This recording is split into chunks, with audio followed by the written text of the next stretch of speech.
உத்தரப்பிரதேச கூட ஏன் யோகி உன் சொன்ன பேச்சு கேட்கலன்னா உத்தரப்பிரதேச ஹெல்ப் கிடையாது. ஆமா, உத்தரப்பிரதேஷ் வந்து வளர்ச்சி ஆயிடுச்சு. ஆமா, அமெரிக்கா ஆயிடுச்சு. இப்போ யோகி கண்ட்ரோல்ல நல்லா இருக்கு, அதனால யோகி கண்ட்ரோல்ல இருக்குன்னு ஒத்துக்கிறீங்க. அவர் தானே சிஎம். அதனால யோகி உங்க சொன்ன பேச்சை கேட்கல, அதனால உத்தரப்பிரதேஷ் பத்தி ஒன்றும் கிடையாது. அதுதான் பொருள்.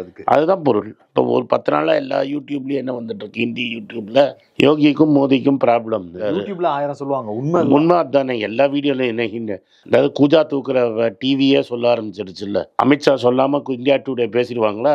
டெப்டி சீஃப் மினிஸ்டர் என்ன சொல்றாரு, யோகி ஆதித்யநாத் விலகணுங்கிறாரு. தனியா வந்து பாத்துட்டுலாம் போனாரு. அப்புறம் என்ன அர்த்தம்?